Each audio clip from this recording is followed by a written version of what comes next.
Amen. Yan, pwede bang batiin mo yung katabi mo? Merry Christmas. So,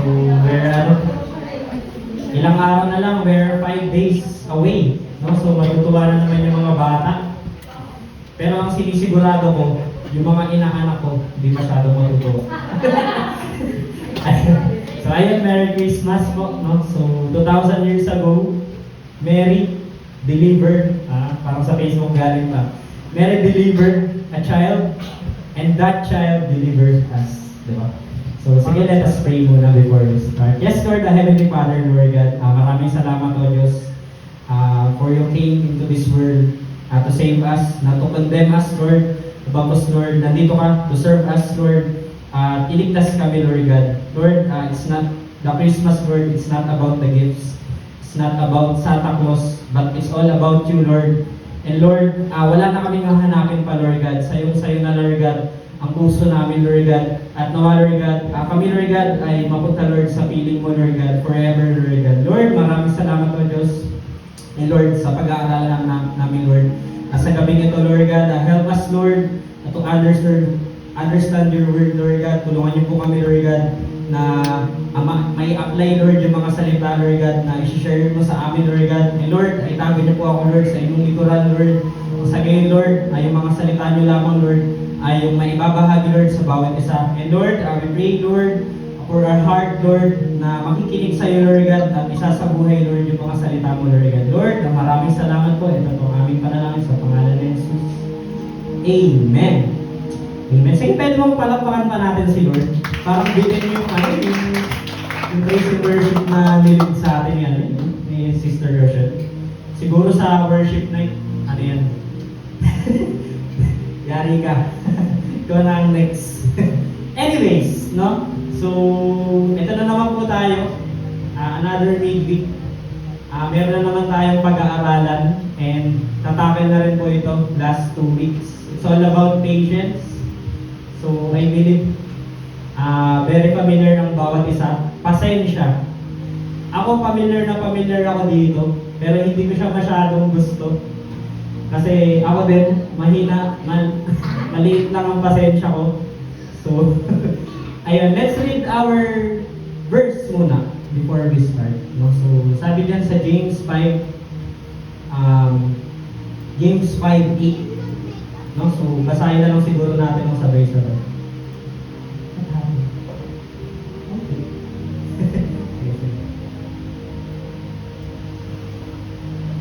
Sige po, I believe merong Bible ang bawat isa. Yung TV na yan, ano lang yun. Substitute. Yan!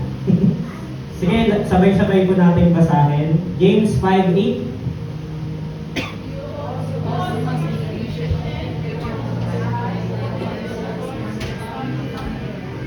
Amen. No? So, napakasimple lang ng verse. You also must be patient. Keep your hopes high, for the day of the Lord's coming is near. Diba? So, ayun nga, gaya yung sinasabi ko kanina, when patience is being talked about, parang nahihirapan ako siyang i-analyze. Sabi ko nga sa mga kasama ko, patience na yung tema, paano ko ito i-share? Wala ako nito.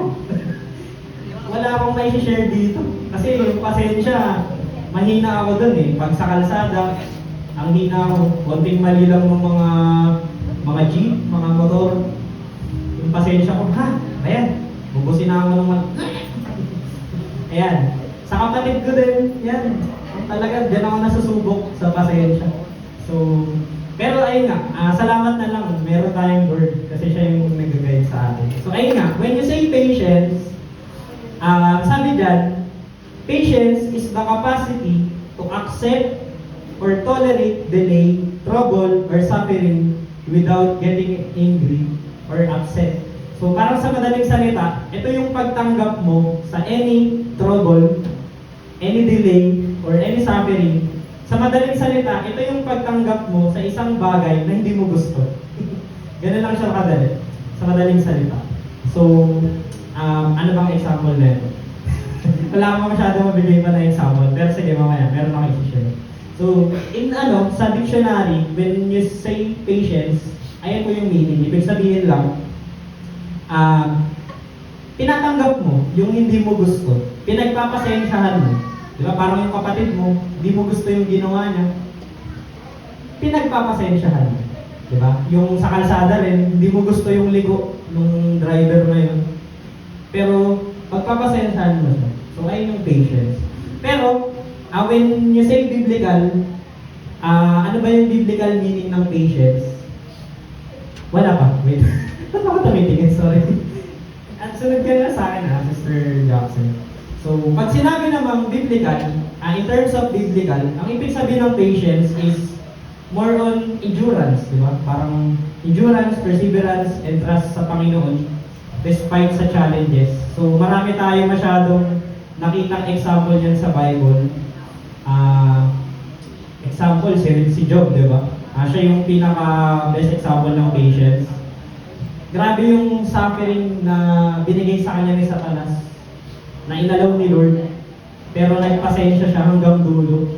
Still worship the Lord, kahit may mga circumstances na yun, di ba?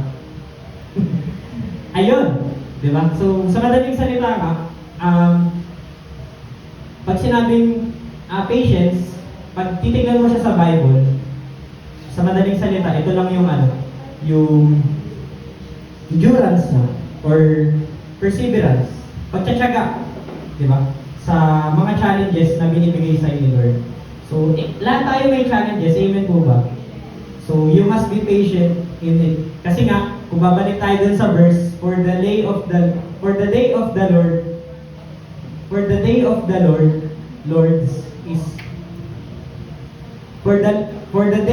Lord's coming is near. Yan, nabanggit ko rin ng maigi.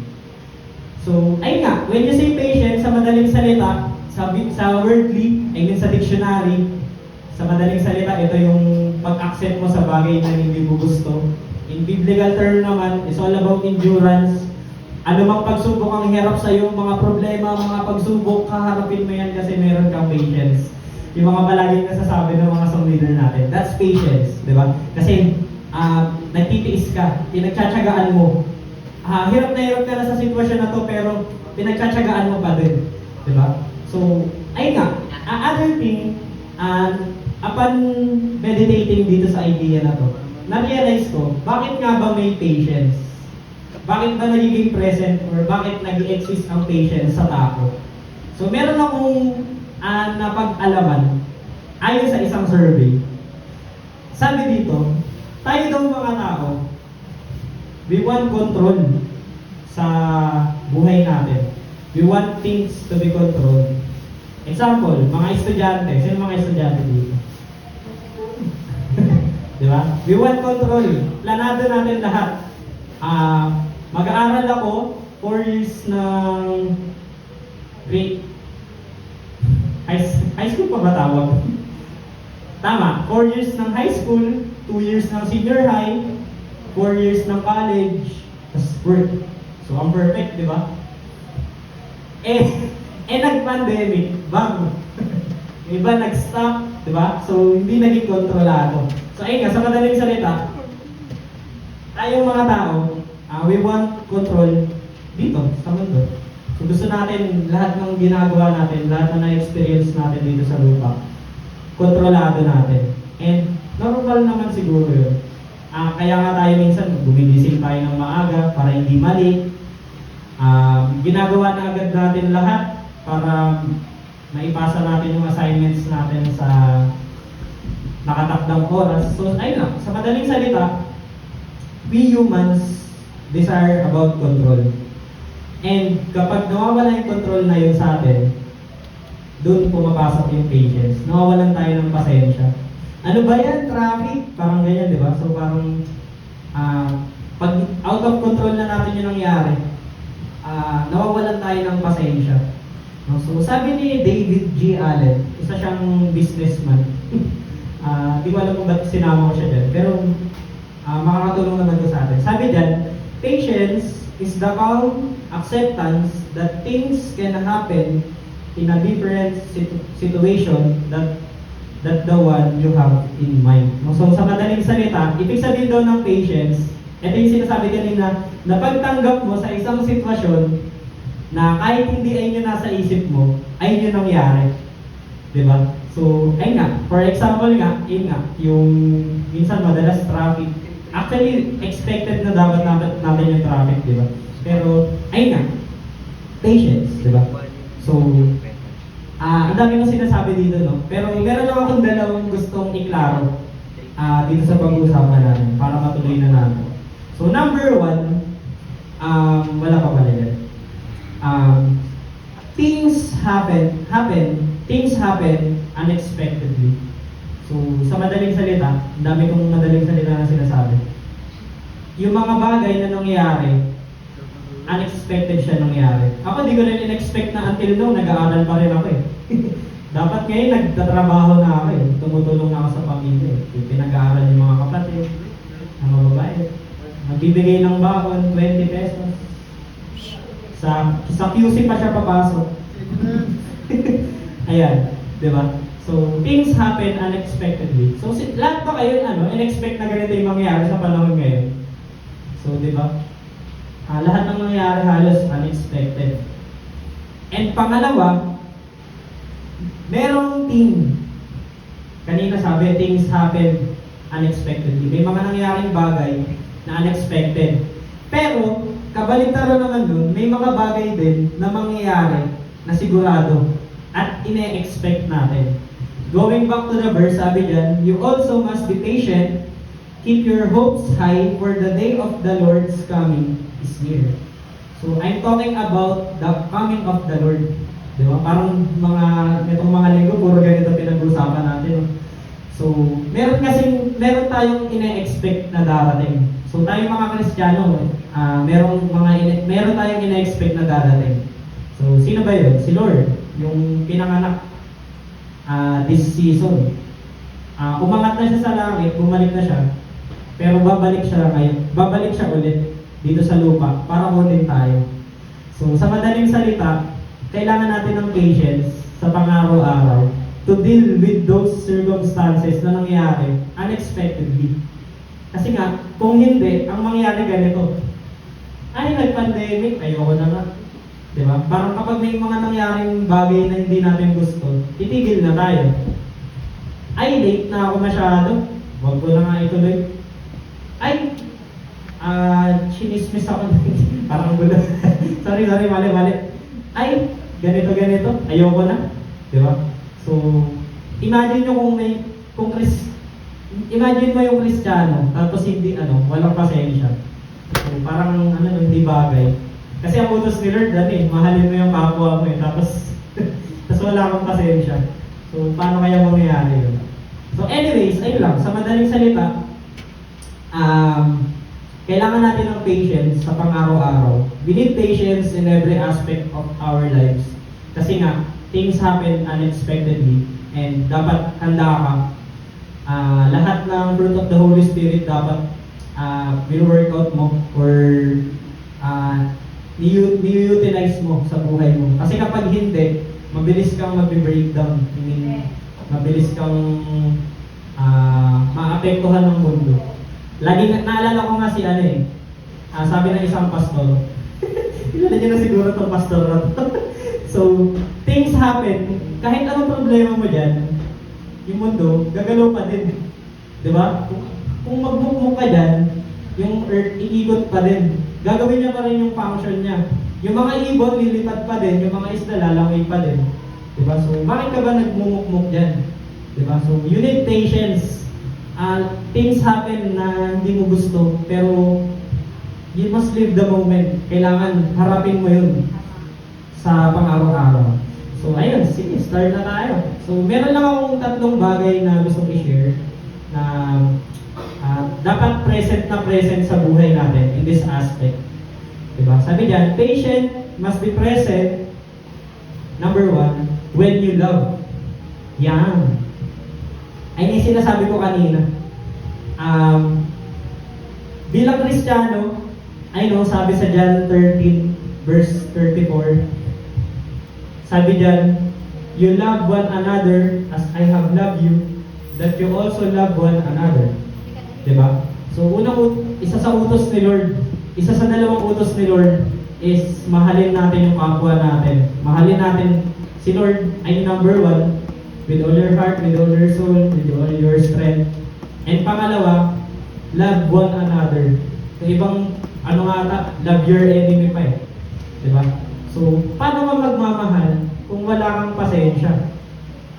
So, ang hirap nun. Diba? So, when you love, dapat merong patience. Kasi kapag wala, nag-away kayo palagi. I mean, lagi kang galit sa kapwa mo, hindi ka matututong magmahal, and isa yun sa utos ng Panginoon. At kung hindi mo nagagawa yung utos na yun, yari ka. Nagdi-disobey ka. Parang ganun. Diba? So, malino naman po. And pangalawa, sabi dyan sabi ito sa song to ng Planet Shakers eh. Sabi dyan, love is patient, love is kind. Diba? It does not envy, it does not boast, it is not proud. Diba? So, ayun nga. Isa yung patunay na when you love one another, when you love your parents, your relatives, your friends, your churchmates, diba? Dahil nasa church tayo, kailangan mo ng pasensya. So, pagpasensyahan mo na. Naalala ko yung sinasabi sa akin palagi ng tatay mo. Pagpasensyahan mo na lang. Hindi ko na itutuloy yung kasunod, pero sabi niya, pagpasensyahan mo na lang. So, love is patient. And kung wala kang pagpapasensya, ibig sabihin, hindi ka nagmamahal. At kung hindi ka nagmamahal, ibig sabihin, hindi ka sumusunod sa utos ni Lord. Ayun pa naman yung pangalawang utos ni Lord sa yung commandment. Diba? So, for the day of the Lord is coming near. Kasi nga, meron tayong hinahantay na things na expected. Dadating si Lord, and dapat meron kang redemptions na ginawa mo itong mga to. I mean, isa yan sa utos ni Lord eh. And kung hindi mo yan ginawa, or wala kang nagawa maski isa, ano yan? Pangit sa ano mo yan? Pangit sa image mo. O hindi ko naman sinasabi magkaroon tayo ng image. Pero ayun nga, isa yan sa dapat fruit, isa yan sa katibayan na nasa atin si Kristo. At dapat nagmamahal tayo. So, number one, clear na po tayo dyan. When you love, you need patience. And pangalawa,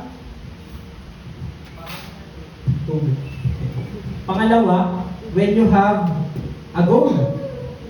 Diba? So, kanina, I'm talking about studies, mga nag-aaral, kasi tumitingin tayo sa goal. Pero magkakaiba naman kasi tayo ng pananaw. Pero may kanya-kanya tayong goal. And, kung wala kang pasensya, hindi ka abot sa goal mo. Ano ba naman yan? Malubak yung daan. Ano ba naman yan? Mahirap yung daan. So, di ka abot sa goal mo. And when you have a goal, ibig sabihin mayroong progress, mayroong process. So, kukunin ko rin siya sa tema natin for this year. It's all about moving forward in faith. At kung wala kang pagpapasensya sa mga nangyayari sa buhay mo, sa kapwa mo, hindi ka mag-grow, hindi ka mag-move forward. Hindi ka makakaabot dun sa goal mo. Ito yung goal, no? To move forward in faith. Pero kung wala kang pagpapasensya sa mga paligid, wala kang pagpapasensya sa situation sa paligid mo or sa buhay mo, di ka abot sa goal mo. Sabi dyan, yung process na yun, maaaring hindi predictable, ay yung sinasabi ko kanina. The process is not predictable. Things happen na kakaiba.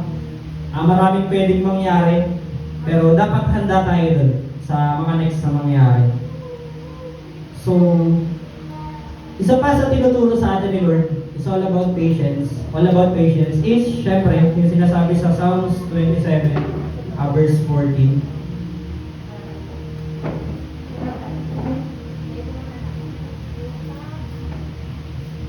Sabi diyan, wait on the Lord, be of good courage, and He shall strengthen thine heart.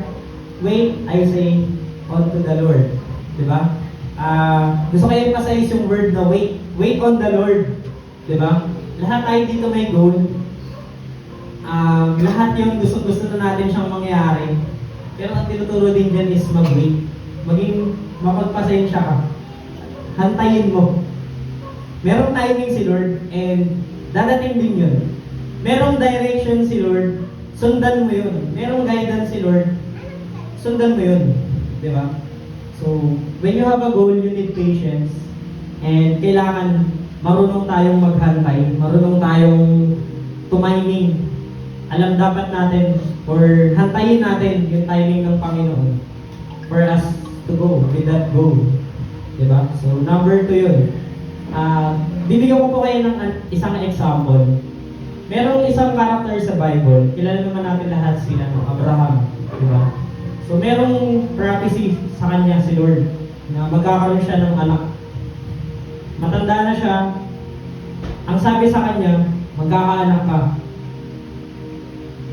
Ang daming taon ang nangyari. Ilang taon? Lagpas dekada, mga lagpas. Sorry, hindi ko po masyadong nali yung taon. Pero I believe matagal. Very matagal, sabi nga ni Mong Sani. Matagal yung panahon na bago pinanganak si Isaac, yung anak ni Abraham. Pero ano kayo mangyayari kung tumigil na lang bigla si Abraham na maghantay? Meron kayang matutuloy kaya yung binabasa natin na after ni Isaac, ganito. Nangyayari kaya yun? Siguro mangyayari, pero ibang character na. Pero nag-progress yun sa buhay ni Abraham. And ginawa niya yun kasi nga, naghantay siya. So, he waits for the fulfillment of God's promise. Which is, ayun nga, ibigay yung anak niya. Ibigay si Isaac. So, tayo kung may mga goal tayo sa buhay, magpasensya ka lang, hantayin mo lang kasi merong timing si Lord para din. Huwag ka masyadong ma-stress, huwag ka masyadong magalit. Huwag ka masyadong maghinanakit kasi nga merong timing si Lord. And that's your goal. Ayun yung goal ni Lord para sa'yo. So, nawa, kayanin natin lahat na magpasensya sa mga bagay na yun. And for the last, last na. So, when you face afflictions, pag sinabing afflictions, ito lang naman yung mga bagay na magulo. Or any persecution sa atin, sa madaling salita, ito yung malakas na alon sa barko mo. Ito yung nagpapagulo sa sitwasyon mo. Ito yung afflictions. Pero tayong mga Kristiyano, we are called to face afflictions. Kailangan hinaharap natin yan kasi kapag hindi, yari tayo, kakainin tayo ni Satanas. Sabi nga sa isang video nun, wala kang match, you're no match. Aanin ka lang, uutuin ka lang, lulukuhin ka lang hanggang sa tuluyan kang mahulog sa kanya. Pero ayun nga, when you face afflictions, syempre, kailangan mo ng patience. Kasi kung wala nga, ang mangyayari, susuko ka na lang. So, imbis na harapin mo to, suko ka na lang. Diba? So, sabi dito, we always want, gusto natin palagi ng smooth na daan. Pero, hindi pala yung maganda sa atin. Kasi kapag dumaan tayo sa smooth na daan, pagdating sa dulo, ganun pa rin tayo. Diba? Pero kapag dumaan tayo sa daan na may afflictions, may pagsubok, may problema, pagdating nun sa dulo, iba ka na. Yan, sabi mo nga sa katabi mo, iba ka na. Yan. Iba ka. So, kung wala kang problema, walang affliction sa buhay mo, ipag-pray mo, Lord, come on. Bigay mo sa akin. Dadaanan ko yan sa tulong mo. Diba? Ayun nga. So, another example dyan sa affliction is, syempre, yung buhay ni Job. So, patapos na po tayo. Sa buhay ni Job, alam naman rin natin yung nangyari sa kanya. Halos lahat ng pag-aari niya nawala.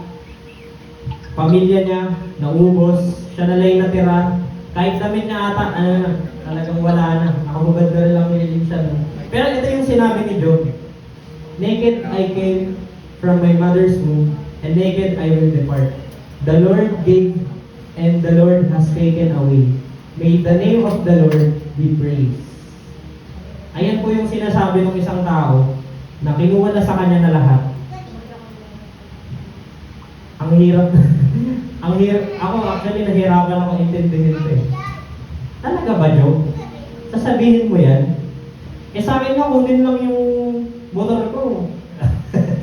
Parang motor talaga yung importante sa akin. Kunin lang yung pinakamahalagang bagay sa akin. Baka kung ano nang mangyari. Baka sobra na akong malugkok eh. Pero ito, sinasabi ng isang tao na wala namang damit, kinuha na rin pati yung damit. Pero ito pa rin yung sinasabi niya. Malinaw sa kanya na si Lord yung nagbigay at si Lord din yung may karapatan na kumuha nun. Diba? So, as we end, sabi dito, sabi ni Joyce Meyer, isa siyang author, sabi diyan, patience is not simply the ability to wait, but it's how we behave while waiting. Diba? So as of now kasi, team church, brethren, we are waiting sa paparating. We are waiting for the Lord. We are waiting sa Kanya. And you need patience. Sabi niya, no, patience is not simply the ability to wait. Hindi lang ito yung paghahantay. It's all about how you behave while waiting. Paano ka ba kumikilos habang naghahantay? Tumunga ka lang ba? Sinayang mo ba buhay mo? Or may ginawa ka na para sa Panginoon? So it's how you behave while waiting. And sana, habang naghahantay tayo sa Panginoon, meron tayong ginagawa para sa Kanya. So huwag ka nang maghantay na i-push ka pa ng leaders mo. Sama ka na sa team. Attend tayo ng church. No. It's how you behave. And gawin mo yun sa sarili mo. Kasi isa-isa tayong i-judge ng Panginoon. And ayun nga, going back to the verse, dito na po siguro ako mag-end. You must also be patient. Ayun yung kanina pa natin pinag-uusapan. Keep your hopes high for the Lord, for the day of the Lord's coming is near. Si Lord pabalik na. Hindi to madalas na share sa iba. We even don't, maaaring hindi pa nga natin alam na babalik si Lord eh. Pero nawa, meron tayong patient heart. Marami pang pagsubok na dadating guys.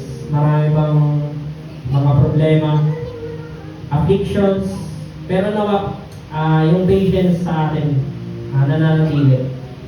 Siguro i-end ko na lang yung pag-share ko sa kwento na to. True to life to nangyari talaga to sa totoong buhay. Merong isang magka-churchmate. Actually, hindi sila totally magka-churchmate. Kasi yung isa, believer, leader siya. Kasi yung isa, kakapasok niya lang sa church. And then, nagkagulo, parang nag-away sila. Na hindi sila napagkasunduan. And then, yung unbeliever na yun, talagang kinondemn niya yung leader. Parang, ganito ka. Ang sama-sama nyo. Alam niyo yung response ng leader? Kalmado lang siya. Pinagpasensyahan niya yung unbeliever na yun. Sorry, ganito, nagpakumbaba siya, minahal niya. Alam kasi nung leader na yun na ang goal niya, mawin yung taong to. And alam niyo ba yung end ng story? Yung taong yun, yung unbeliever na yun, nasa church na. Leader na rin siya ngayon.